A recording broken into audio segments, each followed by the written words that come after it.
Well, hello, good evening, and welcome to this Wednesday evening. Yep, this is an honorary Tuesday, but it's really Wednesday. Glad to have you on the show tonight. Happy Australia Day.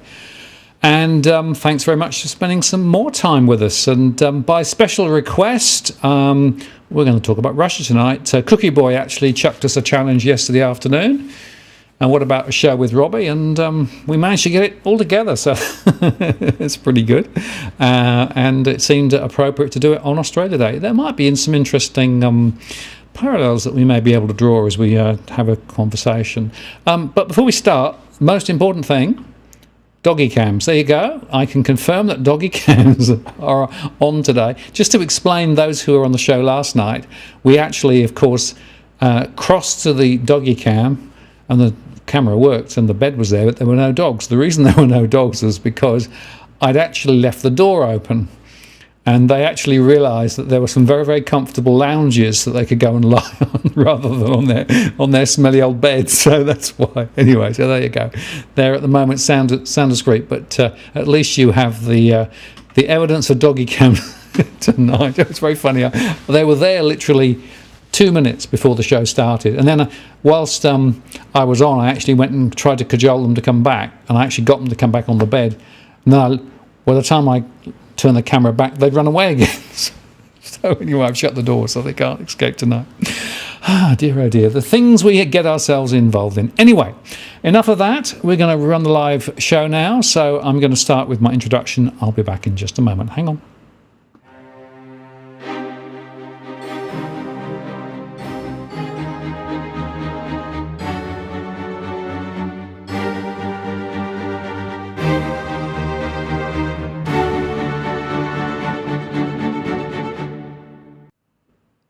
Well, good evening and welcome to this live show, this special live show on the 26th of January 2022. Martin North from Digital Finance Analytics here. Great to have you on the show, and thanks very much for sparing some of your holiday day with us.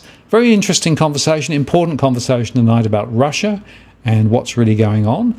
And I'll bring Robbie in just a second. He's teed up and ready to go, but just as I always do, if I may just remind you that we don't provide specific legal or financial advice or anything on this channel. It's a general conversation. Do please play nice in the chat room. The stream is moderated. This is as at the 26th of January 22 if you're watching in replay.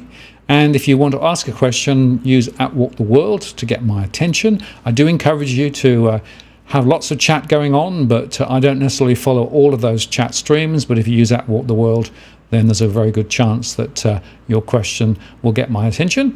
But also, if you would like to make sure it does, then you can use the super chat, and that gets your question top of the list. Or indeed, if you'd like to make a contribution to the running of what we do here. We do it because we think there are some important issues to talk about, not to make a profit. And with that, and without further ado, I'm going to bring Robbie in. Robbie, are you there? I am. Good evening, Martin. Hello, Robbie. How are you going?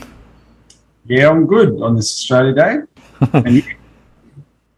No, it's good to see you there. And I got to ask you that question. There's a sticky on your wall. What on earth is a sticky doing on your wall there? Well, you can bear witness to this, Martin, because you saw it. A few minutes ago, my 10-year-old son raced up and stuck this to the wall and then raced off again because, of course, he's under orders to be quiet for the next hour and a half. So what does it say? It says, you might not see that. I'll read it to you. It says, "Be nice, Cookie Boy." Be nice, Cookie Boy. I love it. So I hope that message gets through. My son has paid attention to some of these shows over the last few years. Very good. Okay, well, that's good. Well, the Cookie Boy, of course, was the catalyst for this conversation. And actually, I do think it's a very important conversation because there is a lot of stuff whizzing around with regards to Russia and, what's going on and what's not going on. Just to give you a bit of a flavour, The Guardian came out and said, has the West fallen for Putin's tricks on Ukraine? Which is an interesting way to frame it. We had the Australian, which said flexing US muscles over Ukraine is the best way to deter alpha male Vladimir Putin, yeah. We had this one, which I thought was quite interesting on 7 News. Biden will consider personal sanctions on President Putin. So, it's getting personal. And this one here, which was that why are Germany and France, this is from The Guardian, at odds with the Anglosphere? And in other words, not even within NATO, within Europe, is there a common view. There's the so-called Normandy group, which includes France and some other ones. And then the last one from the strategists, the ASPI, will the West abandon Ukraine? So, there's a bunch of stuff going on, right, from all sorts of different angles and directions. And I suppose the key question, and what I wanted to try and start exploring with you, Robbie, is how do we get a clear reading on, what's really going on? And clearly at the moment there is a very strong sense in the West in particular, and with the UK and with NATO and the USA of Putin's basically upsetting everybody. He's trying to actually exert his power and influence.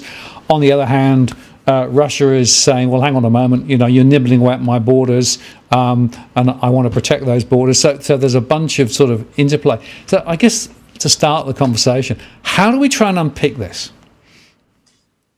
Well, why don't we do this? Let's just as a mental exercise, let's start from the fact that there's two countries the United States could pick a war with that could end in thermonuclear conflagration of the world.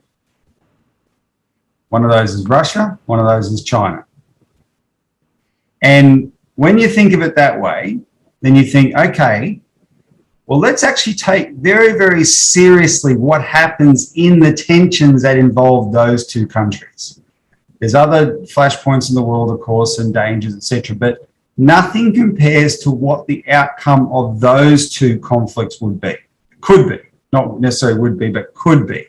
And because they could be, if you stick your head in the sand and think, oh no, we're protected by MAD, mutually assured destruction, it'll never happen, right?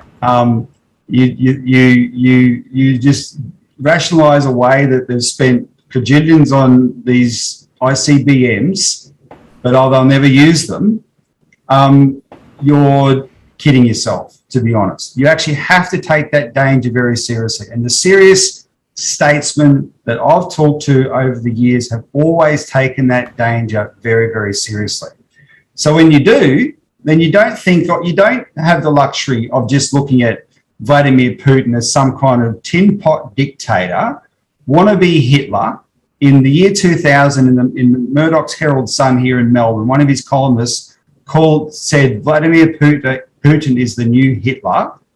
It's a cheap thing to say. It's the tenor of what's been thrown around about Putin over the years. But then, of course, every latest target of Anglo-American regime change is always the new Hitler. Xi Jinping's now the new Hitler. Saddam Hussein was once the new Hitler. It gets overused. But you wouldn't look at it that way. You would say, okay, what's actually really at stake here? And that's the way we look at it. And because we look at it that way, we are highly motivated, Martin, and you're talking to a political party that's been in operation for 32 years in Australia, and we have a very productive association with like-minded organisations around the world, including I have a friend, a woman I spent the night with on drinking vodka, chili flavoured vodka, who is a Ukrainian politician named Natalia Vitrenko, and you get to have real analysis and real insight into what's going on here, unblinded by the idea that everything we do, our side does by definition, has to be right, because it's just not true. And so when you take those blinkers off, you see a very, very different picture than has emerged from those clippings that you just highlighted. And you get a little bit of an insight into why France and Germany, who are the biggest powers in Europe and therefore the biggest European powers in NATO, only the United States and the United Kingdom are a greater force in NATO, why France and Germany are not going along with this. And that's the number one thing that should register with people. Why is that, right? What are they seeing being there in the firing line, frankly, that you're not getting from the disgusting propaganda pumped out faithfully by the Murdoch press and the sycophantic establishment press in Australia that just echoes what's pumped out in the United States and United Kingdom. This is very, very seriously. Take the danger of war seriously, and then let's actually unpack what's going on. And essentially, what's going on is that 30 years ago, the United States made a promise to Russia that it broke. And subsequently, it has made multiple promises to Russia that it has broken, each one involving infringements on Russia's security that America wouldn't tolerate if the shoe was on the other foot. And now, under Vladimir Putin, and 22 years into Vladimir Putin's presidency, by the way, roughly, with that break in between, Putin has, his patience is at an end, and Russia's not going to accept any more lies. And Russia has said, this is it. We want you to agree to a treaty that guarantees our security through guaranteeing the neutrality of Ukraine, that Ukraine will never join NATO. And if you don't, all bets are off. And that guarantee that Russia's asking for is in writing what it was promised in 1990. Because in 1990, it peacefully stood by while the Soviet Union, it allowed all the smaller republics of the Soviet Union to break away. And it was done peacefully, and it was done in an orderly fashion, right? And it was a big challenge for a nation like Russia to accept that, but it did. It accepted it on certain conditions, and they've all been broken. And now we are at a flashpoint because of that 30-year history of lying. And when we get some time, I'd like to go through some of the specific examples of that. Yeah, Robbie, just let me come in there because it's an interesting observation. There are 6 countries that have a, quote, special relationship with the European Union, right? Ukraine is one of those 6. Right, and basically that is a sort of a pre-positioning of maybe down the track joining into the Eurozone. So basically what you've got is you've got people from the West reaching out towards Ukraine. You've got Russia reaching out towards Ukraine. They're caught in the middle. And interestingly, I was listening to an interview from the US today. In fact, the ambassador for Ukraine in the US talking about the fact that Ukraine wants to be able to make its own decision about its future, right? But I did find out that they actually got about $650 million worth of arms from the US in the last little while, and more's coming. So we know that America's flowing, materials into Ukraine to help them arm up.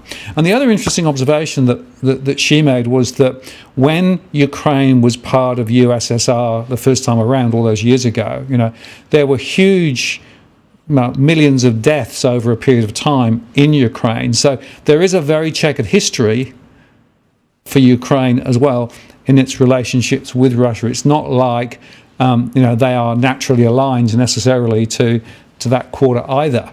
So the point I want to make is that there are some really important complexities in this situation. And now those few facts that I've articulated, I haven't seen those reported anywhere in the local press. I don't know whether you have, but I haven't. Well, don't rely on the local press for nuance and complexities, Martin. They want, especially in this climate, they want hysteria and simplification, so that people just go with one runaway view that can advance a certain agenda. So just on that, well, maybe as I told you, there's one. I have a few graphics. Don't share my screen yet, but I'm going to bring one up. Yeah. When you're ready, I can. Just share my screen now. Okay. please. And I'll... Right, hang on. Let's try that. That should... There you go. On current slide. Okay. Right, so let's have a read of this. This is the Declaration of State Sovereignty of Ukraine made in 1990. This declaration is like, it overrides all Ukrainian law. This is the peak law of Ukraine. And I've highlighted just one item in the declaration. It's a long declaration. This is one item. And if you're reading it, it says, the Ukrainian Soviet Socialist Republic solemnly declares its intention of becoming a permanently neutral state that does not participate in military blocs and adheres to 3 nuclear-free principles: to accept, to produce, and to purchase no nuclear weapons. But the important part in there is a permanently neutral state that does not participate in military blocs. That's actually Ukrainian law. And even though that was the way this was written, it's the SSR, that was reiterated a couple of times. And when Ukraine was accepted into the United Nations, it was accepted on the basis of this declaration. And the whole world accepted this declaration of state sovereignty of Ukraine as the foundation of the world's relationship with Ukraine. So we are honoured to defend Ukraine if this declaration gets breached. Declaration is a declaration of permanent neutrality. And that was done after the wall had come down and after Russia basically fell up, or the USSR fell apart, right? Yeah. This was the beginning of the process of establishing Ukraine as a separate state. All right. So that's the only one I want to show for now. So you've got to bear that in mind when you hear talk about Ukraine being in a special relationship with the EU. To join NATO, right? Now, even though being in a special relationship with the EU is not a military bloc, it's from the standpoint of Russia, it's something they would be concerned about, right? They wouldn't overreact though. In 2014, when the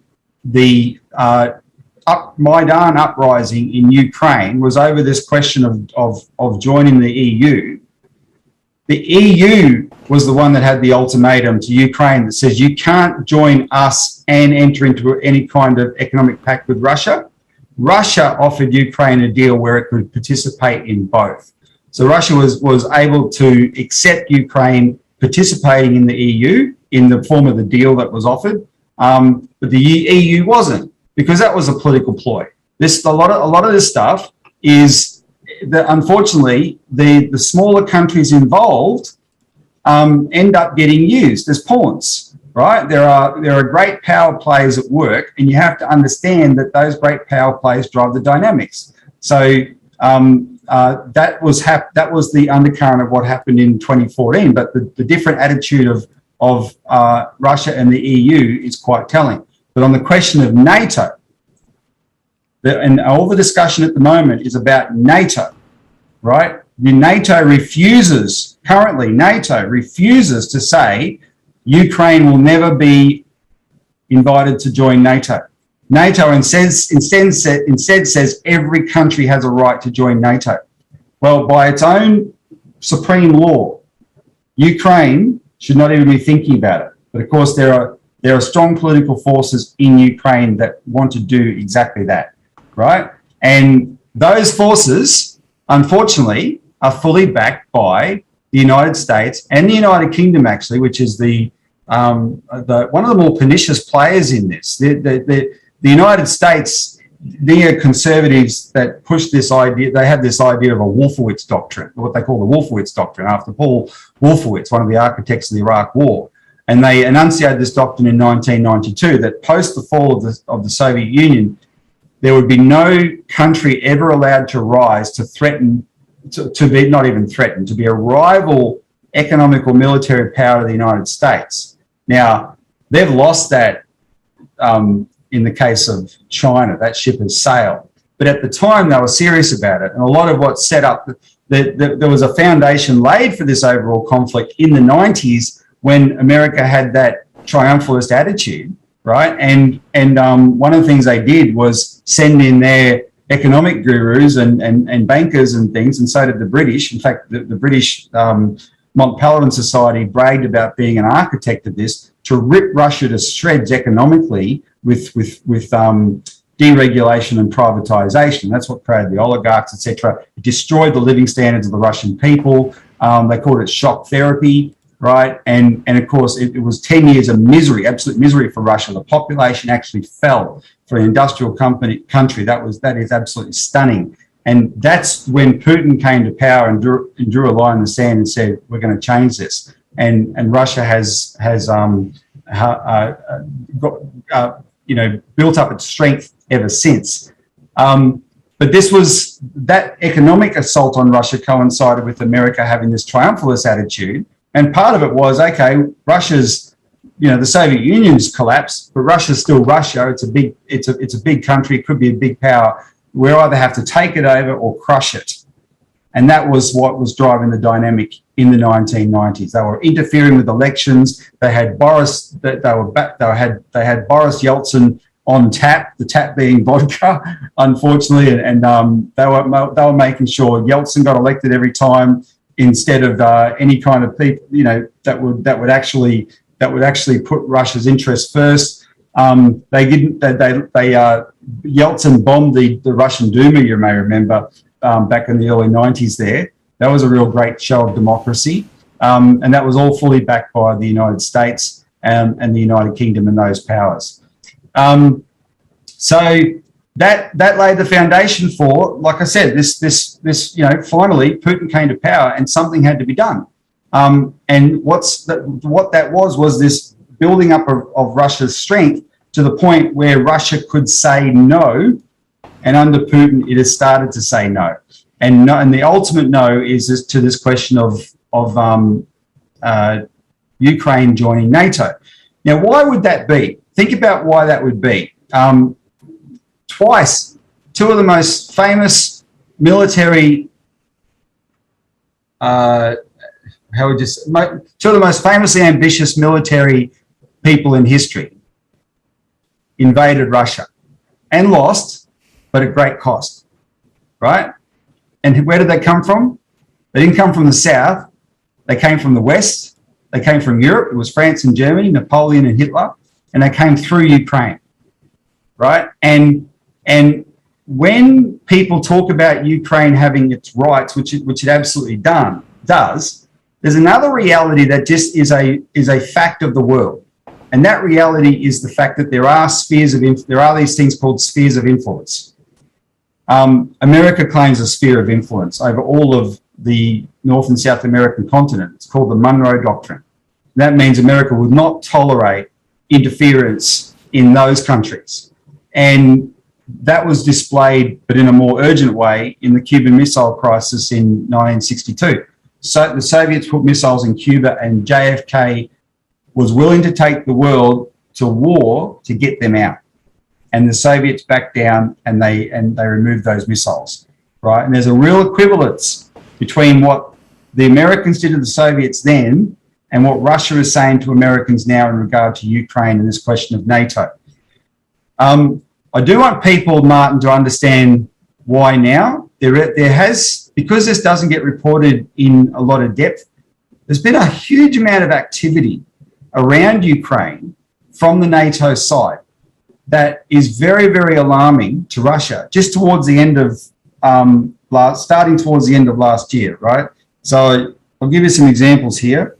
On the 25th of November, the guided missile destroyer USS Arleigh Burke sailed into the Black Sea, continuing a deployment sustained over the recent months. NATO Secretary General Jens Stoltenberg visited a combat-ready battle group in Latvia, which is a NATO member, on Russia's border, right, one of the Baltic states, on the eve of a foreign ministers meeting. a few days earlier in Berlin, Stoltenberg had campaigned for American B-61 nuclear bombs stored in Germany to be moved to a NATO member country closer to Russia.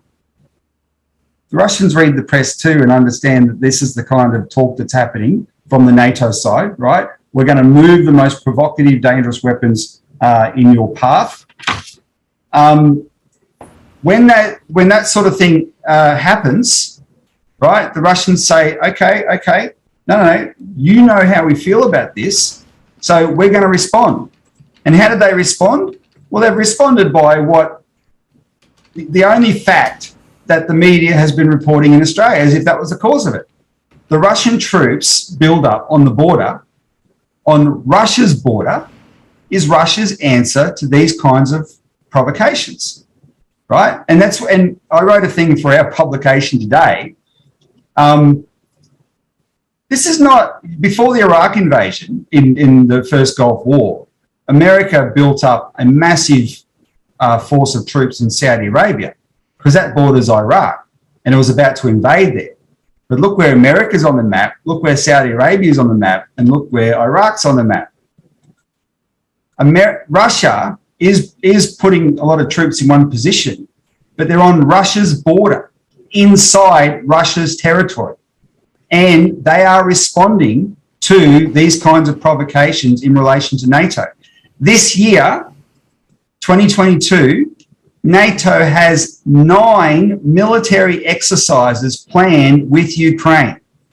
So there'll be all sorts of NATO forces running around Ukraine this year in 1922 that will look like engaging in activity that will look like war battles.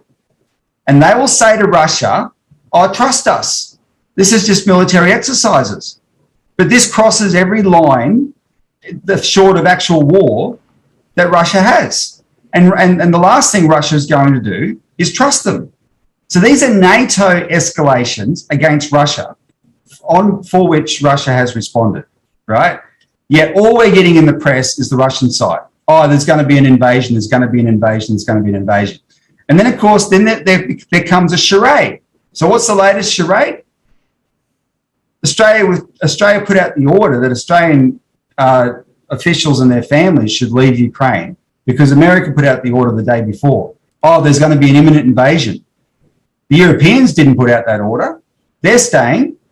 Ukraine said, what are you doing? There's no imminent invasion. But it sure as hell plays well on Australian television because that's all you hear, that there's going to be an imminent Russian invasion.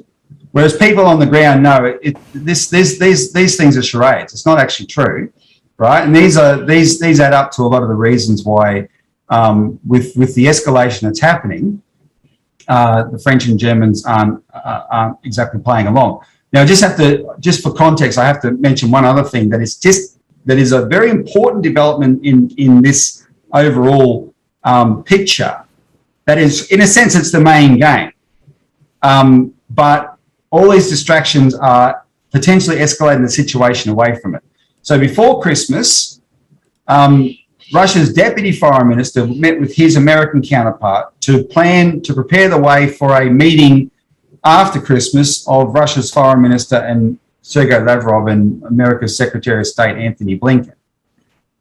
In the meeting before Christmas, the deputy foreign minister, Sergei Ryabkov, gave his American counterpart 2 documents, which were what I mentioned earlier, essentially 2 draft treaties that it's asking America to agree to, which put in writing what America promised Russia back in 1990, right?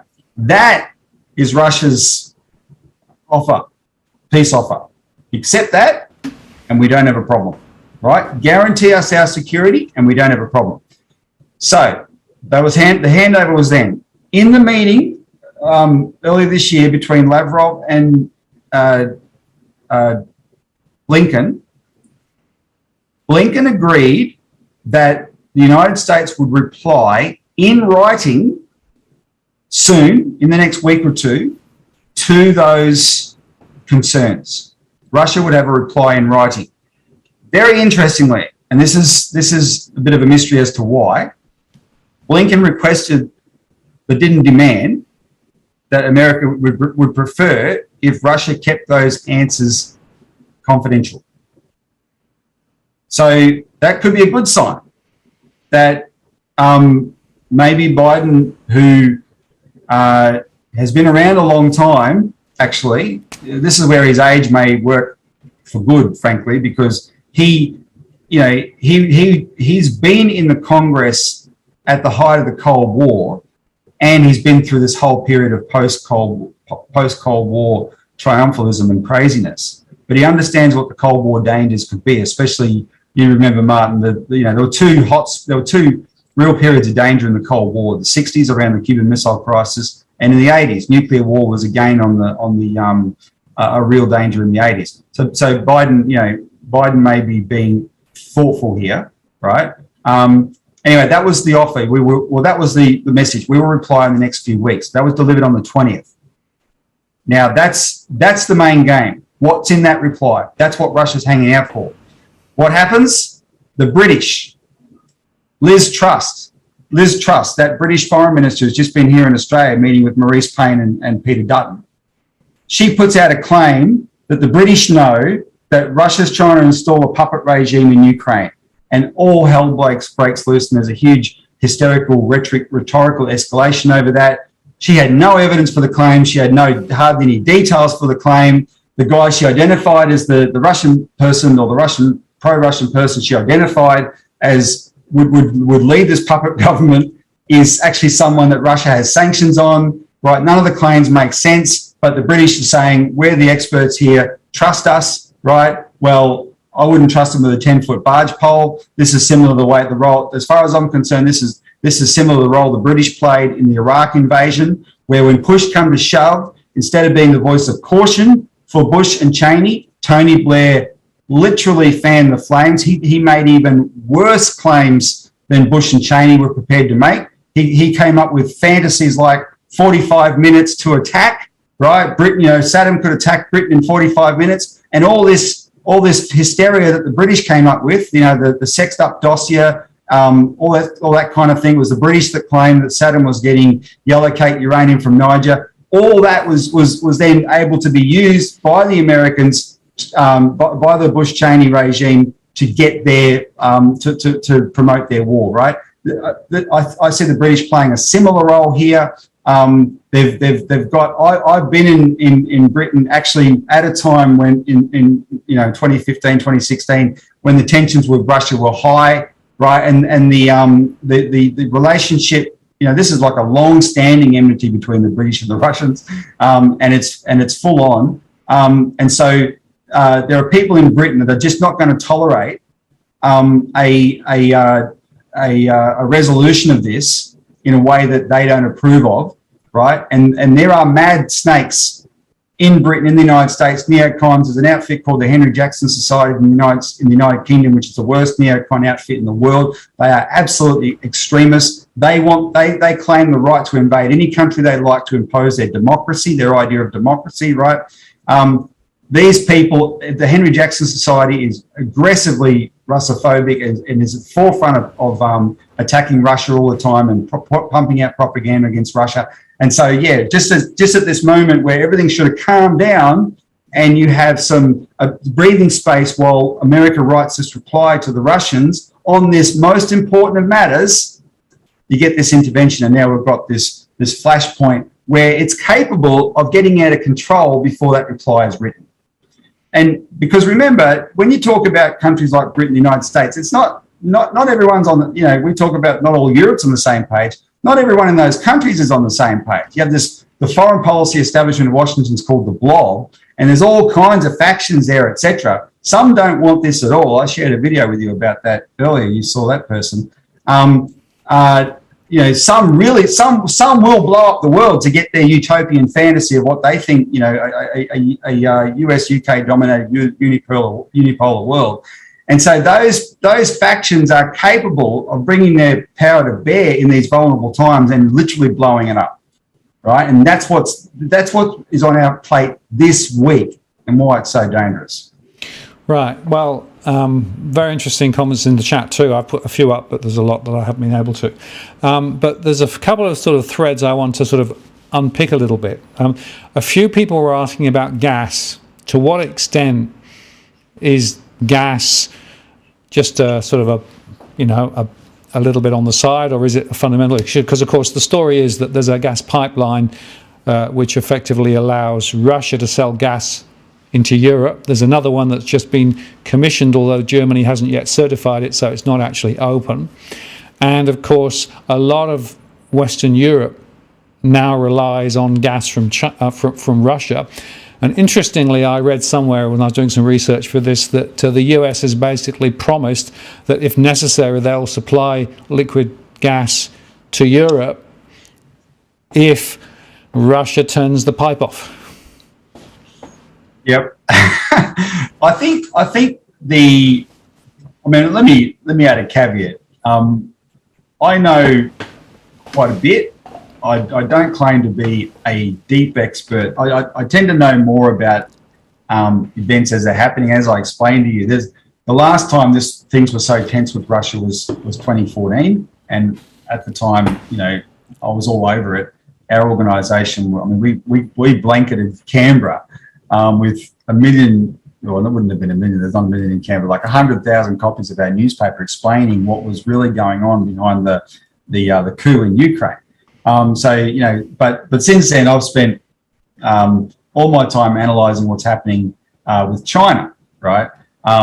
So I'm aware of these issues. So I'll offer certain opinions. I think they're well founded. But if you want more authoritative stuff from what we know, it's not going to come exactly off the top of my head. You can read plenty of material on our website about this. But I will say this about the gas. So the thing with the gas is more to do with because Russia has lots of gas and definitely wants to sell it to Europe, and Europe needs it. And so the real issue there is the Americans and the British look at that and go, oh no, this is the basis of a cooperative relationship between Europe and Russia, right? And that's where the gas becomes a factor, not in and of itself. It's because of that possibility. So then they come up with these, there's all these beat ups about, the big bad Putin and you're dependent on Russia, etc. You got to break that. Oh, we'll ship you gas from the United States, right? As if, look at global supply chains. Why would you, especially in today's environment, why would you rely on a shipping supply chain for your gas in this current pandemic crisis, and with everything else that's happened to supply chains, when you can get it on a pipe, and Russia's got a second pipe there to provide as well, and you'll never run out, right? Because this is Europe; it gets cold. You got to have your gas, right? There's no substitute for it, and that's very. I think that's the very much the major issue there. Right, but the point is, Robbie, that fuel prices in Europe have gone sky high already, right? If you look at the cost of energy, I think in the UK, some households, as from next March, will be putting 1/7 of their total income just to pay for fuel for heating houses, right, in the UK, because of the very high price of gas and things like that, right? And we know that in other parts of Europe it's the same. So it's a big deal in those countries, right? And it's a bit mystifying to me as to why Germany hasn't certified the pipeline, which appears to be complete and ready to turn on. And I'm not sure what games are going on there. I don't know enough about it. But it does seem to me that this energy conundrum is part of the story. And of course, if you stand back, what people are suggesting is that Putin is doing everything he can to, just create mayhem, and they talk about cyber and they talk about energy and, et cetera, et cetera, et cetera, right? Forgetting, of course, that there are people on the other side probably doing quite similar things, and, there's a lot of disruption and misinformation around wherever you look. But it seems to me that the energy story is a very important part of the puzzle, because it tells you something about what the power plays really are across the region. Yeah, for sure. The Germans, they're a country that has, since World War II, has relied on the United States and NATO for its security, but they also are right in the firing line in Europe. And they're not dumb, and they recognise that these tensions can run away. So there must have been some go-ahead from them to build. I think it's I forget the name of the. I was thinking I was remembering the name of the pipeline, but whatever it is, there must have been some deal with them to supply this. But the pressure has come on them in a very big way, right? Not from Russia, but from the other side.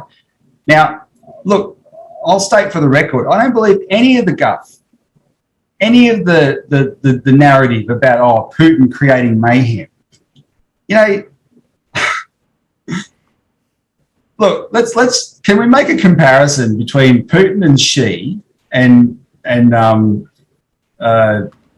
Biden and, say, Morrison? Interesting list. I'm looking at Morrison. He's flat out keeping on top of everything in his own country. He's flat out trying to juggle things in such a way that he stays in power and maintains some kind of modicum of popularity. And he's not doing a very good job at all. It is too hard, right? Keeping his own country happy is too hard. Biden is having exactly the same problem in the United States. He cannot solve all the problems, the domestic problems that are presented to him in the United States, right? Yet we hear media narratives that there are countries in the world where the leaders of those countries who have just as bigger countries and just as bigger domestic problems, they just get to sit there like on a big screen TV video game with joysticks, twiddling their joysticks to creating mayhem in the West. That's how they get their jollies. No, sorry, they have busy day jobs. And when you're the leader, it's not just a day job, it's a night job as well, right? Every leader is flat out looking out, trying to solve the domestic problems that they're presented with, every single one. And what they hope upon hope against hope is that in terms of international affairs, right, they can have some kind of, peaceful deal making, etc., that makes that job easier, right? Because I'll provide the Germans let's get this reliable source of gas, right? That solves a domestic problem. But then we just have this narrative that a Putin type is just there to cause problems for everyone. It's just rubbish. It's absolute rubbish. He's a human being. He's a normal person. He's just someone that won't take our crap anymore. That's what he is. He's drawn a line in the sand. They're leaders of big, old, powerful countries, and China just as much, if not more so. So then that's why you've got to look at in our so-called democratic countries when you have these economic forces, right? Because when America makes that concession or pledge to the Germans, right? There's oil companies and gas companies in the United States and the United Kingdom. They're going to profit from that, right? So there's that benefit. But the larger, and I reckon that's secondary, the larger one, though, is these people are geopoliticians, right? I and my organisation, Martin, regard geopolitics as evil. Geopolitics you could think of as the idea, if in a certain way, think of it as just this idea of divide and conquer, right? This was what the British have been like for centuries. There's a European nickname for the British Empire the Europeans call it perfidious Albion. You can't trust it because for centuries, Britain over there on its island, away from the rest of Europe, would look at the powers of Europe, and whichever was the larger power, Britain would side with the lesser power. Not because they were right and the other one was wrong or whatever, just because it was a larger power, so it could balance that power. That's what geopolitics is, balance of power politics, right?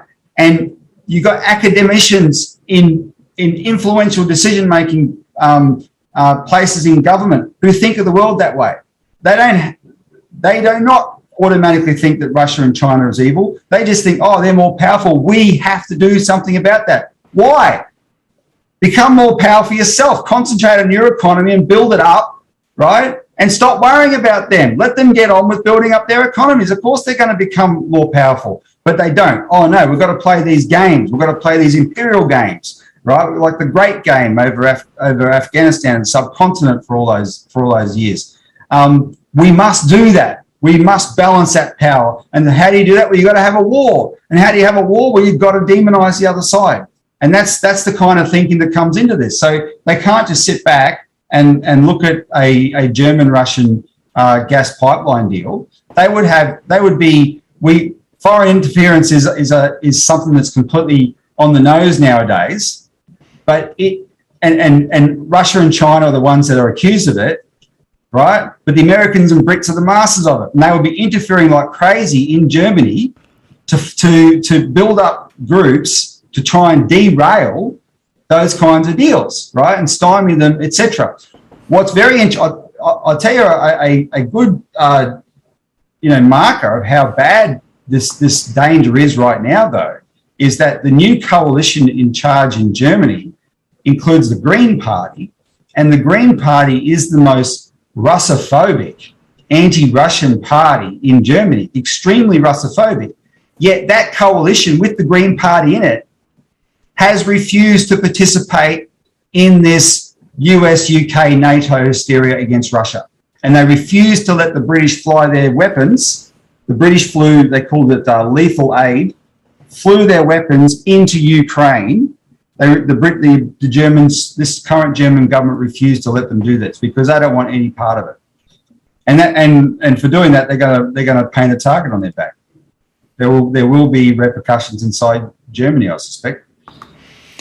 Right, and with all of these things, and I think the main message coming out of the conversation so far is, there are bunches of cross currents that really you got to get to understand rather than just taking that headline position. Understand where that position is coming from and why it's being said, but actually it's a deflection, it's a distraction, it's a specific strategy for a specific purpose, right?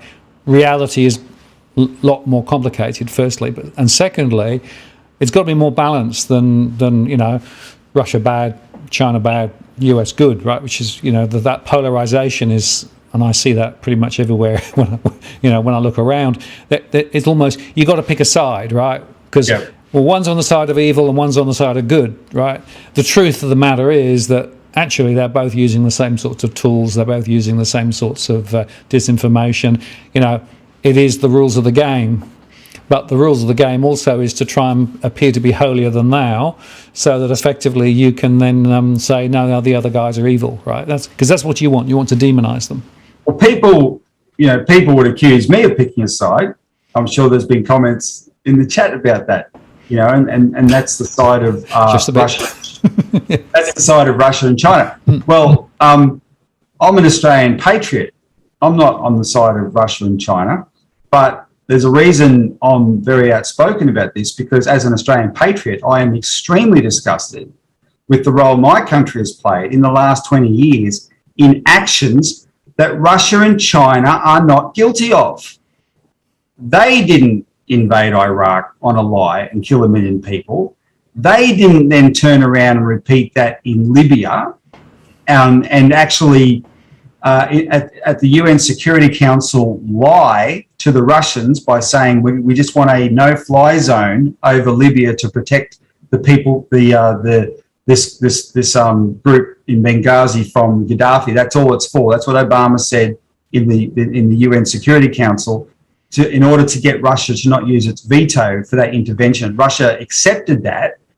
They put up the no-fly zone. Next thing, it became regime change, and it ended in Libya being turned into one of the most absolutely horrific failed states in history. It went from the richest country in Africa to now a basket case and a haven of terrorism. That's where ISIS and Al Qaeda go to holiday. Basically, slave trading is back, etc. The Americans and the British did that, not the Russians. Then they turned around to do the same thing in Syria, and by that time, Putin said no. So Putin intervened in Syria as well because he was invited to by the lawful government, not because he invaded from the outside like the Americans had. The Americans are now in Syria burning wheat fields to force the Syrians into submission, bombing dams, and as Donald Trump openly bragged, stealing the oil. Syria's oil, oh, we're taking it, right? They haven't done that. They've stayed inside their own countries, trying to take care of their own issues. But they have issues on their border that they have firm views on that they've expressed to the world, but they're just on their border, right? They are security matters and strategic interests to them. We're the ones that go way outside of anything to do with our national interests and go around and commit these horrific acts around the world. That's why I sound like I'm on the side of Russia and China. I'm on the side of morality and right, and I want our country to start behaving right in the world stage. What our country has done is gone along with this mantra, which is an evil doctrine that the Americans and the British and us have been pumping out there for the last 10 years or so, and it's called the rules-based order. And we attack Russia and China for not abiding by the rules-based international order. But that term does not refer to international law, Mark. International law is what is approved at the UN. It's the UN Charter and the things associated with it. That's international law. The rules-based order is our rules-based order. We make it up as we go along. And I'll give you a clear example of it in the South China Sea. The United States sends these aircraft carrier groups through the South China Sea for freedom of navigation. I hope everyone here has watched the really hilarious ABC Utopia clip where the person from the agency is talking to the generals and saying, why are we trying to protect our trade routes with China from China? Why is China a threat to our trade routes with China? That's what goes through the South China Sea. But America's saying, no, we're flying these aircraft carrier groups, which of these are awesome formations of ships that have enough firepower to blow up the world, right? Because we're protecting the UN Convention on the Law of the Sea. China's accused of breaking the UN Convention on the Law of the Sea with its claims over the islands, even though Taiwan and Vietnam and all those countries, they all have similar claims, their own claims. The United States is not even a signatory to the UN Convention on the Law of the Sea, yet it claims to be in there enforcing the UN Convention on the Law of the Sea. The UN Convention on the Law of the Sea is international law. The US doesn't think it applies to it, right? But ridiculously, farcically, it's the enforcer of it. That's what I mean by the rules-based order. And these countries, they're not dumb, gullible Australians getting drip-fed lies from their media. The people running those countries are as smart as anyone in our countries. They know it's garbage, and they're just not going to take it anymore. And that's why you might think our viewers might think, some of them might think I look biased. No, I've been through enough, mate, and I've had it too. The world doesn't have to be this way. The world can get on much better, but we've got to get this evil geopolitics, balance of power thinking out of it and actually work out, look, how can we cooperate or not? What do we have in common? We have this thing called the common aims of mankind. That's what we should look for, common ground all the time, right? Where not a doctrine that says we have to be on top of the pile and cannot ever have a rival to us. Because if we spend our lives pursuing that doctrine, it's going to end in tears. And the Russia flashpoint and the China flashpoint over Taiwan are the two most obvious things that could end the world in tears. Well, is it too of a long bow to say, actually, the neoliberal philosophy that's driving pretty much everything is driving this too, in a way? It's part of that same sort of doctrine, isn't it? Yeah, I don't think it's long, but I think it's the driver. Because see, why do you want to dominate the world? You're an empire, right? Empires want to dominate the world because the imperial economic model is looting. It's based on looting. Neoliberalism is not a long-term economic theory, Martin. It's already we've experienced it for 40 years in Australia. look where it's got us. We cannot manufacture for ourselves. We cannot equip our hospitals with enough staff, right? We call ourselves the richest country in the world, and all we have to show for it is a mountain of debt, right? Massive household debt, etc. That's what neoliberal, we don't invest anymore. We could be making this country so productive. We could be, developing the inland, taking the pressure off the cities, etc. But you can't do that because we have a neoliberalism that said the government cannot have a role in the economy. It's got to be just the private sector. The private sector is dominated by big players. When it's the law of the jungle in the private sector, and it's not the field mouse who makes the decision. It's the lion, right? And he says, the banks, we just want maximum profits, and we're going to do this, and this for maximum profits. And it's short-termism, and it never lasts very long, right? But when it comes to things like the banks, just like politicians, by the time there's repercussions, the bank executives who made those decisions are not there, and other bank executives are left to handle it. They own the governments bail them out, and they think they can do it again. But meanwhile, the overall curvature, the overall wealth of the economy is getting smashed. That's what neoliberalism does, right? And globally, it's the same thing. So you reach out, you spread out globally. We are, if you take stock of what's happened in this 2 decades, or especially the decade and a half from around just before 2008, we are in the collapse phase of this neoliberal empire. Thatcherism, Reaganomics, Rogernomics in New Zealand, what Keating did in Australia, dismantled economies all over the world, right? The European Union structure has done the same thing to Europe. Yeah, there's basic things that, survive, held together by, chewing gum and Band-Aids, right? But is not the functional economy that it could be and that it used to be. This is a collapse phase. Have the governments of the world rallied since 2008 to say, okay, well, let's take away these powers from the banks. Let's invest in the real economy instead? No. They just invented all this money to keep the banks propped up. Well, all of them except one, and that one's supposedly the most evil one in the world. The one that didn't do that, that used its credit powers to actually create a productive powerhouse, make a manufacturing boom, built 36,000 kilometres of high-speed railway, lifted 800 million people out of poverty who now have better lives. That's the definition of evil in this world now. Yet the economy is run by bullfeds like Boris Johnson, who parties like freaking Nero while his city is in lockdown because he doesn't give a rat's, right? When this Russia crisis pops up, he's there because he's the goody. Oh, Boris must be the goody. No, he's a slovenly toad who'll march his country into World War III. Too stupid or too uncaring to give us stuff, right? And that's what this is the great democracy that we're trying to impose around the world. Hey, I've got a message for you. The rest of the world's saying no thanks. And another reality check, Martin, while I'm on one of my long runs. Sorry, Cookie.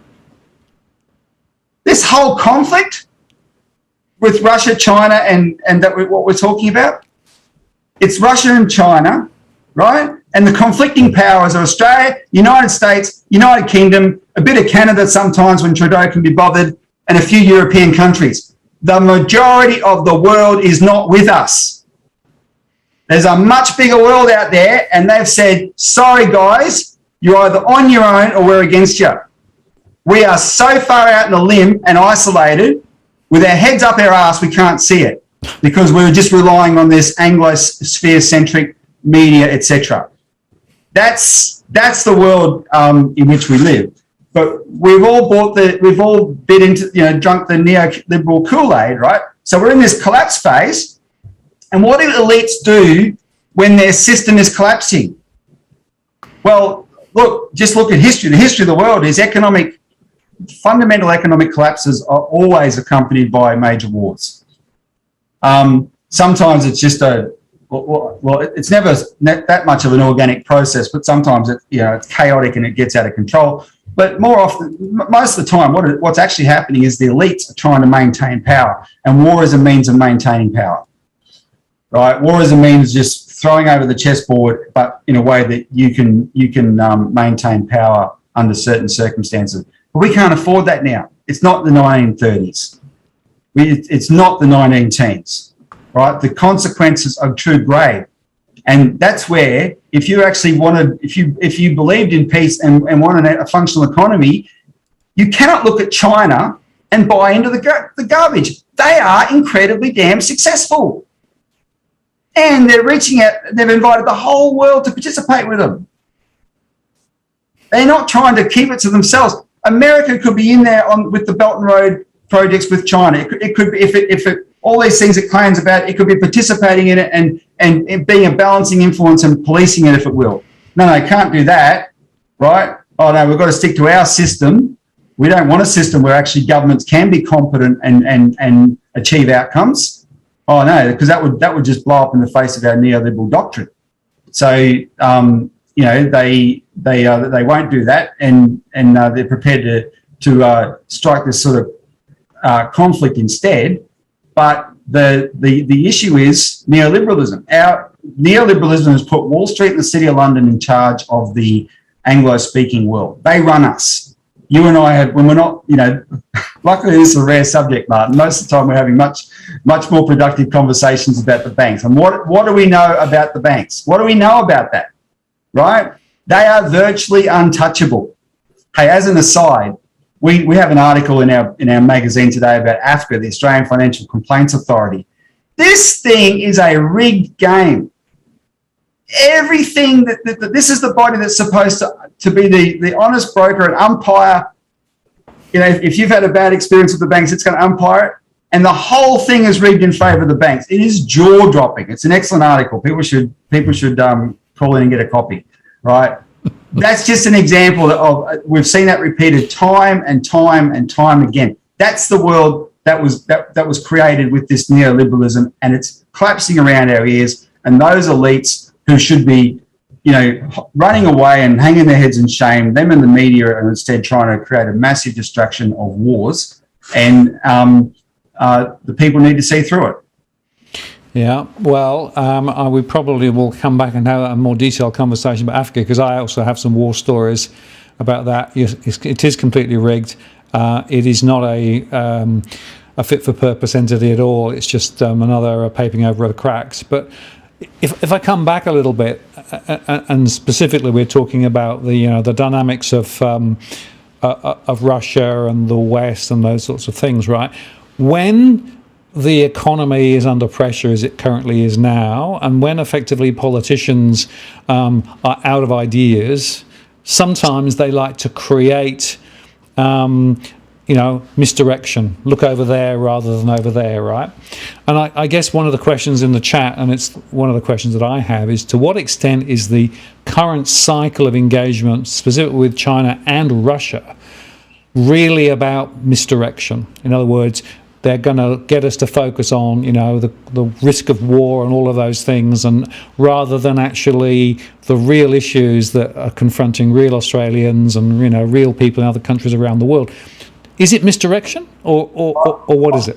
Look, misdirection is an issue that it's a ploy that can be used, but I don't think so. This is actually long term. This is a long-term trajectory that's coming to a head. In late 2015, and then in increasingly 2016, 2017, and then definitely late 2017 and early 2018, the United States, which has this procedure which is in its own way somewhat transparent, but they put out their national security doctrines and they put them in writing. But before that, there's a lead-up process where there's a fair amount of discussion about it, etc. And if you remember from 2011 onwards, and then especially Charlie Hebdo, the French wave of terrorist attacks started in 2013, I believe. So for the middle of the 2010s, we were grappling with this real horror of terrorism. That's what was dominating the news. which in fact, as an aside, even in the 2016 election, WikiLeaks quoted people like Biden admitting America funded ISIS, right? They were happy to deploy these monsters, but nevertheless, that's what the focus was, and they did that clandestinely. Openly, it was like, okay, terrorism is the great threat, and the war on terror had been the dominant theme for 15 years after 9/11. In 2015, that changed because the rhetoric suddenly became our greatest adversaries are Russia and China. And by late 2017, that was enshrined in America's national security, I forget the term, I'm going to call it doctrine, right? Russia and China are the enemy. That was enshrined. And they called them a greater threat to the United States than ISIS terrorism. I mean, these are countries that had actually helped the United States fight terrorism. And suddenly, these are academic strategist wankers in Washington are putting together these security doctrines that are just, poking Russia and China in the eye. Oh, they're the greatest threat. Why? Well, just simply because of the rise of China, for one, right? It was economic. It was kicking America's butt all over the place. Not through intention, right? It's not responsible for America's self-destruction, but that's what was going on.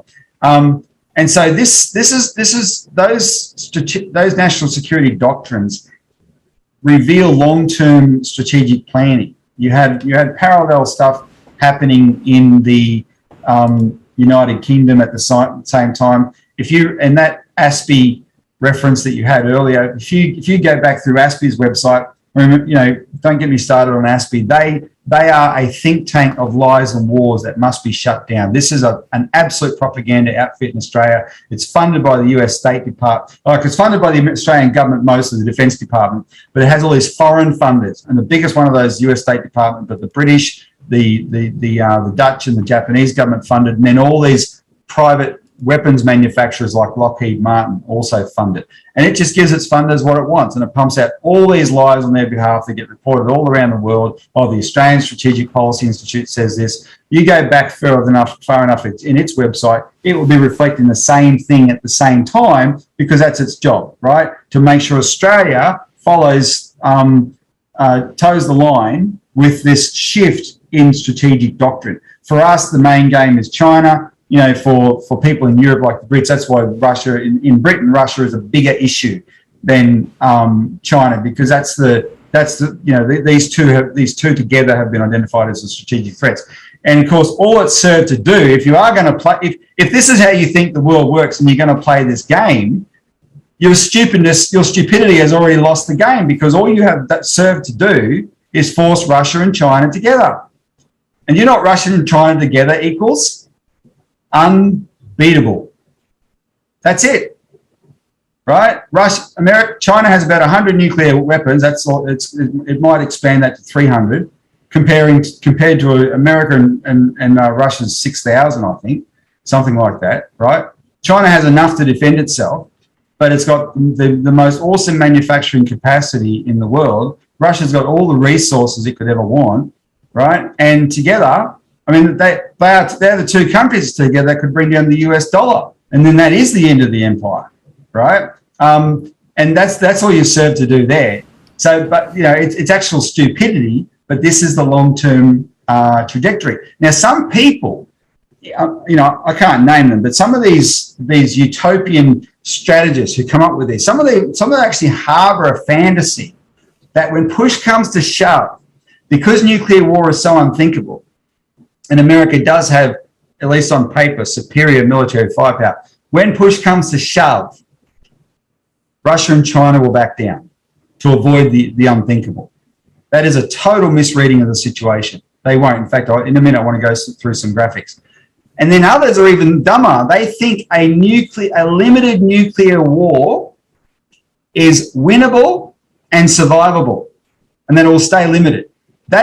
There are people in Australia who've said that, and there are people today in America. There's a Roger Wicker is a sitting US congressman that just before Christmas, when he was talking about this Russian danger, he said we reserve the right,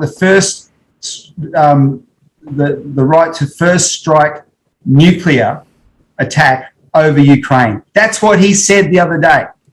That it's even in there on their lips is just absolutely shocking, right? Go watch Dr. Strangelove. That's the kind of mentality that is bubbled to the surface in the United States at the moment, because it has a long history with a lot of these different threads contributing to it. So I think we're way beyond sort of pacifying ourselves by saying, oh, this is just temporary misdirection. No, it's not.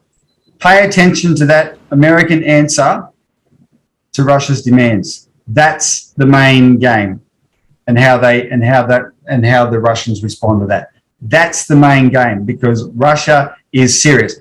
Now, even though you might have some more stuff to ask me, Martin, at this point, I just wanted to show these other graphics, because they do illustrate how serious Russia is. Sure. Right, so that no one's under any illusion. So you can show the screen. I'm switching across now. There you go. Share the screen. Yep, you're up.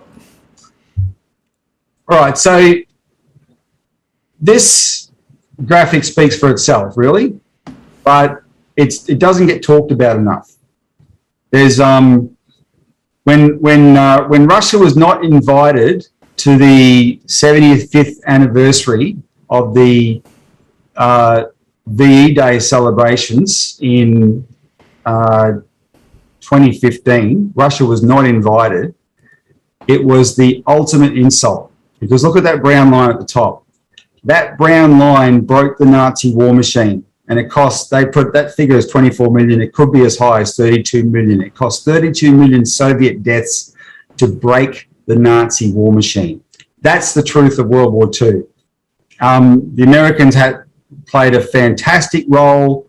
Most every country contributed. Like, all the stuff the side we grew up with is all true. I mean, my grandfather was a boy in the Blitz in London, and he was proud of his big brothers who fought in the war and both died in the war, and all that was true. But America and Britain and Australia don't even feature on this, right? This is the death toll, the real death toll of World War II, and the Soviet Union bore the brunt of it. They were our ally in World War II. Very, very important. They were our ally. So now, that gave them a view of Nazis, Martin. That solidified in the Russian mind, what they thought about Nazis. And where did those Nazis come from? Well, they came from Germany via Ukraine. So let me introduce you to this character. His name is Stepan Bandera. Now, Stepan Bandera was the chief Nazi collaborator in Ukraine in World War II. He led an alliance called the Organization of Ukrainian Nationals, the OUN. I just quickly took these images from Wikipedia, but you can see. So what the text there is, because you can't read it. Everyone can recognise Heil Hitler, but then glory to Hitler, below it, glory to Bandera, right? So he was an out-and-out Nazi, Stepan Bandera. Of course, that's one of the issues with Ukraine. You have a very pro-Russian side of Ukraine and Russian-speaking, and you have a very pro-Western side of Ukraine. The pro-Russian side, there's more Orthodox Christianity there. The Western side is more Catholic Christianity, etc. And among the Western side, there was a big Nazi element that still exists to this day. And the evidence of that is this event. This was 2014. This was the Maidan in Kiev, where the uprising was held. And this is what Russia was trying to tell the world, that these protesters who were using the European Union as an issue, look who they're adulating. Right? This is not hidden at the Maidan. This was very, very prominent. There was a massive right-wing extremist component, not all of it, But the component of right-wing extremism and neo-Nazism in that Maidan uprising was huge. And that's where the violence came from, that component. And there were photos people like John McCain and the Assistant Secretary of State, Victoria Nuland, were posing with these out-and-out Nazis, right? They were happy to use them to overthrow the Ukrainian government, which was friendly to Russia. That's what Russia knows about what it's dealing with in Ukraine. And then this is the one that everyone should take seriously because it's quite chilling. So just for everyone's benefit, I'll read the quote. Dmitry Yarosh, 17th of July 2013, just a year before the Maidan uprising, he said, "The times are coming when we will not only be talking and conducting various propaganda actions about the national revolution, but the times are coming that will forge history and fix the footprint of our people in the existence of the Ukrainian nation. We must show not only in words but with our deeds that the Bandera cause is not yesterday, but it is the present and the future. The times are approaching that we may have been only dreaming about for these 20 years. And that person, in November, just before Christmas last year, was appointed the advisor to the Commander-in-Chief of the Ukrainian Armed Forces. So what you've got is this really hardcore element that is very, very dominant in Ukraine politics, in the Ukraine military, in Ukraine security forces, in the Ukraine police forces, and we would never tolerate them in Australia. Never, right? But people like Kimberly Kitching, my old friend, who attacked me in a parliamentary hearing last year and lied that I was anti-Semitic, which is it's absolutely untrue. They champion this element in Ukraine. They champion what was done to Ukraine in 2014 because there's so much. They serve the Anglo-American agenda and they're prepared to use anybody. But the Russians who had that experience, who are avowed anti-Nazis, right? They fought a war of annihilation against them in World War II. They know that element is being used again in Ukraine. It becomes a terrible factor in the conflict, right? It breeds all sorts of violence, etc. That's what they know. It's totally ignored by the West, right? But if you really want to understand what the Russian thinking is on this and why they're playing hardball and aren't going to tolerate this, that's a good insight for you, right? And as that person on that video, I sent Martin a video that was actually on Sky News by a former advisor to the US State Department, James Carden, who was interviewed on Sky News here on Sunday. And he just made the simple point, this can all be resolved if we take Russia's security concerns seriously. But we cannot resolve it if we say, no, we're going to ignore those concerns. We're going to ignore this Nazi element. We're going to just see the world entirely our way. If we want to take that attitude, we will end up talking ourselves into a war. Yeah, Robbie, absolutely. And, I think that's why we felt it was important to have this conversation tonight because, as you say, there are decisions and information over the next few days that will actually mark people's cards going ahead. But I guess there's another angle to that, and that's also the question of economic fallout, right? So, we've already seen the markets since January pretty wobbly. One of the things that have actually created that wobbliness has been this uncertainty around Ukraine and Russia.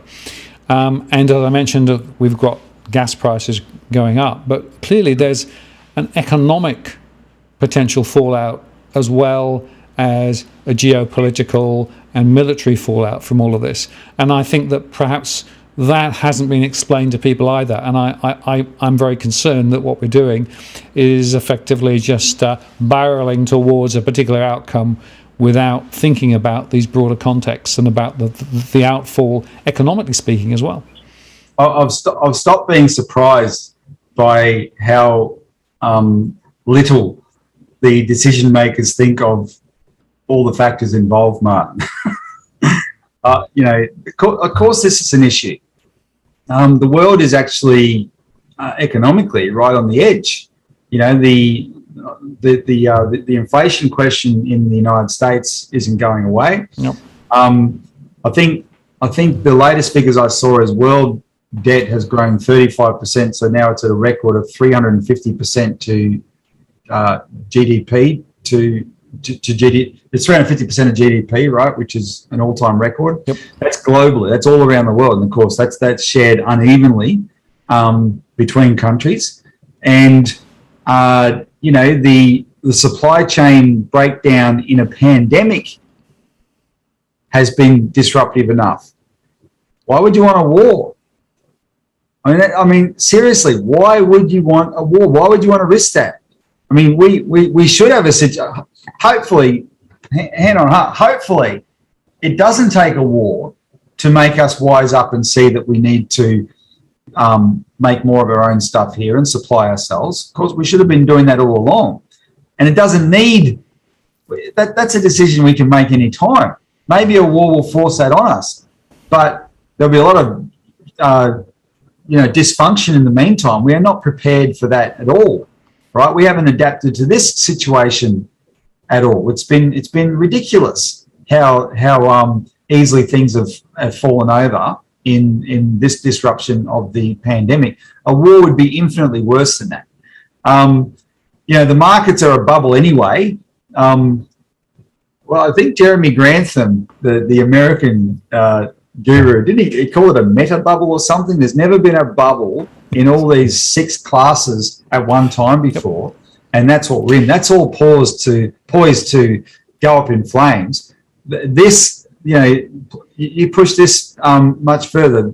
Anything like this could easily be that, but you've got this delusion among the decision makers that it's kind of like the delusion where in wars in Europe, like World War II and before, where the wars are between ostensibly Christian countries and they all think God's on their side. And because God's on their side, they can't lose. It's that kind of delusion, right? The sense of superiority, our system must be superior. Therefore, we have to win. We have to beat these Russians because they grow up reading fantasy books or something. That kind of thinking is capable of just blundering into something that will have very, very bad consequences for everybody. I mean, look, here's one way to think about it. Instead of, I think I've stated the obvious there. Stated you somewhat. We've stated the obvious. Of course, this is going to be disastrous. That doesn't affect the question necessarily of control that I talked about earlier, because those economic elite powers that are in control now, that oligarchy, if you will, they've got all these laws in place that they can maintain their control, justified by wars. But let's call it the opportunity cost. Look at the other side. What could the world be if we stepped away from the brink? What could the world be if we said, "Oh, hang on, let's just cooperate"? What could the world be if the Americans said, "Well, okay, there's no evidence that we've been banging on about this Russia-China threat forever. There's no evidence of it. The people that tell us this are the same people that have lied us into all these conflicts in the past. Let's just stop believing them. Let's not define ourselves as having, by this Wolfowitz doctrine, where we've got to be the top dog at all costs, because all costs aren't worth it. You can have a multipolar world, right, where we're respected, but we have to respect other powers, etc., and other spheres of influence and those sort of things. And the minute and if you give that enough time to set, then there's more trust that builds up in the system. But the cooperation that can come with that is of immense benefit. There's a train line that's just opened in Vietnam, built by the Chinese. One's just opened in Laos, built by the Chinese. These are high-speed trains, right? And what does it do? good infrastructure transforms your daily lives. It transforms your productive capacity. I have to indulge in a local issue here in Melbourne because people, when I spent a couple of weeks in Queensland over Christmas for my holiday, everyone I met bagging Dan Andrews. And I said to them, "What are you bagging him for? You don't live under him, I do." But they're just there's a certain media obsession with Dan Andrews because of the lockdowns at that, and based on what on the talk about Dan Andrews, I can't believe that someone like him is even elected. But I think Dan Andrews, when you live here in Melbourne, you know why. I remember why Dan Andrews got elected, and it's an example of the importance of infrastructure because infrastructure can change lives. Dan Andrews originally got elected in 2014, I think, because on a platform where he said he would get rid of the level crossings and have overpasses for the trains so the traffic could flow. And he did. He promised 19, I think he delivered 25. And if you're in an area where that was done, your daily life was completely different. I mean, I have been, the one closest to me has both the domestic trains on it, and if you're in a level crossing area, the worst case scenario with that, right? It's when two trains come, not at the same time, but far enough apart that they won't raise the gates, right? And so you can be stuck there for, 5 minutes or something. It's a pain. But in my line, there's also a freight train that goes out to Bendigo. And if you're there when the three of those happen, forget about it. You can be there for 15 minutes. And if you're in a hurry, that's hell on earth. That's all getting changed. That right now, that's being worked on. It's going to be built. That when you have infrastructure that changes your daily life, improves it, raises your productivity, you remember that, right? And Dan Andrews got credit for that. That's why he got re-elected in 2019. This is not an ad for Dan Andrews. It's an illustration of the importance of infrastructure. But I told people that's why he actually got that support and got elected. That's just the reality. And that can happen all around the world, right? America's got huge infrastructure needs. Focus on it. Cooperate. There's a lot of know-how in China now. Cooperate on it. A lot of know-how in Australia as well, but we're losing it. It's all getting old and dying.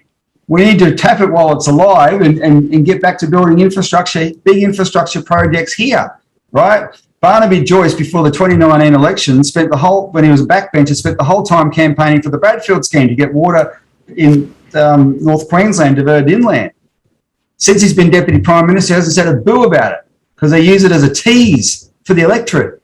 But it could be built. It could be transformative for agriculture in the inland, but if the world could focus on that and not these war threats, which are actually sideshows from what we should be doing, even though they're very, very serious dangers, then the whole world could be a much, much, much better place. All right, that's the opportunity cost to what we're doing. Absolutely. Well, that's the whole point. And, one of the reasons to have this conversation is it's important for people to make their own decisions. To make good decisions, you need to have a different set of perspectives, turn the Rubik's Cube and just see what you get by way of different pictures and alternatives, right, rather than just taking the mainstream view. But there was one other question in the chat before we close off.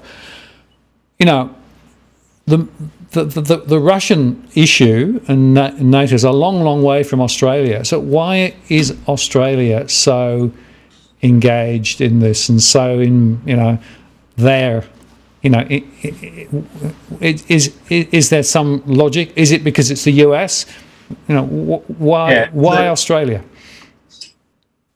This is one of my favourite topics. Look, there's an entity that we're being run by, in fact, that is way above the authoritative power of our government, and this is at a practical level. It's called Five Eyes. A while ago, last year or the year before, John Adams found this great YouTube show. It was on YouTube. It's now on Netflix. It's called True Believers. It was a 1980s ABC show, and it was about the Chifley government, and it's a dramatised show. When Chifley was asked by the British to establish a permanent intelligence organisation, And Chifley said, absolutely not. I don't want a police state in Australia. There's the military had their own intelligence function, etc. But MI5 had requested Australia start an intelligence agency. Chifley wouldn't do it. They set up a scam, basically, to sort of force it on the Chifley government. It's called the Lapstone Experiment at the Lapstone Hotel in the Blue Mountains. And it's worth telling the story. But this was an experiment. There was a big conference, and Russians were going to be at this conference. And they said, let us put bugs in there, listening devices, because we will prove that they are spying on and plotting against us. These Russians are spying on and plotting against Australians. So they did that, and when they checked the bugs, there was nothing there. There was no evidence. And how did they respond to that? They said, oh, see, it proves we must have better intelligence to be able to detect them. That's why we need this organisation. And then it was set up. And actually, some of the early people involved were people we've identified actual openly pro-Nazis in the 1930s. Anyway, that was the birth of ASIO. ASIO entered into this agreement, this intelligence sharing agreement with the United States and the United Kingdom, Yakuza, went by other names. That evolved in now what we call Five Eyes. And so what you have is this intelligence sharing relationship where we're in the club, Canada, New Zealand, United States, United Kingdom, Australia. We're all in this club. And those intelligence agencies get to pass this information around between each other. If an Australian politician said, well, we believe in a transparent democratic society, what are you doing? We need to know what information are you banding around? You made a claim, what's your evidence? ASIO just says, sorry, we can't share it with you because we have obligations to our intelligence partners. That's why it's classified. And especially now, it didn't happen in 1973. Gough Whitlam's Attorney General in 73 tried to raid Lionel Murphy, conducted a raid on ASIO, and that definitely was part of the drumbeat that saw them get rid of Whitlam. But no politician today would have the kahunas to even think about challenging ASIO on that basis. Maybe one, Andrew Wilkie, except Wilkie's kept off the reservation, right? So in practice, Five Eyes has this enormous power that it gets to pump out information that it never has to verify. It tells politicians, oh, there's this threat, there's this cybersecurity threat, there's this other threat, etc. You must respond to it. It's the arrangement is dominated not by ASIO but by the big players, CIA and MI6, right? And it just disseminates that here in Australia, and we've documented this in spades for how it works with the recent wave of China disinformation. And nobody that we elect who have the ultimate power because they get to vote, none of them have the wherewithal in them to even question that. And if they don't question that, if they don't demand oversight, right, to say, no, we're going to keep an eye on what you're doing, then that's where the power resides. And Peter Dutton, as the former Home Affairs Minister, he's completely plugged into that. That's why he's such a warmongering buffoon, right? I regard him as the most dangerous politician in Australia. He's spent his career in those circles. In fact, when he became Home Affairs, they took ASIO off the Attorney General's department and put it into his department. So he's participated in more Five Eyes events than anyone else. The one bit of oversight that exists is supposed to be the Parliamentary Joint Committee on Intelligence and Security. That's completely stacked by politicians who call themselves Wolverines because they're so pro-American. They nickname themselves the Wolverines after this 1985 fantasy Cold War movie in America where the Soviets, the commies invade and young teenagers rise up from this high school called the team was called the Wolverines, and they beat the commies, right? And so these Wolverines, they're all on this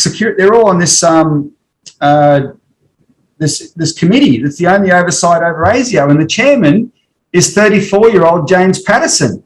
got zero experience, zero qualification in this area, except he's a Wolverine. He's a US stooge. That's why he's running this department. He's actually a bigger British stooge than a US stooge. In fact, that's why he's running this committee. Yet we have one of the most experienced intelligence experts in Australia in Parliament, Andrew Wilkie, who doesn't only have experience, he has credibility because he's the guy who quit in 2002 over the lies of the Iraq War. He blew the whistle in Australia. He's in Parliament. He can't get within a bull's roar of that committee. And that's the only oversight. So that structure, it literally hands down orders. And next thing you know, and they're dancing to a conga line. And the problem with Labor Party, they're not, when they're not in government, they're not in the mix, so to speak, but they're too gutless, absolutely gutless. They're terrified of being seen to be soft on national security, because that's what people, jerks like Dutton, accuse them of as soon as they take a contrary line.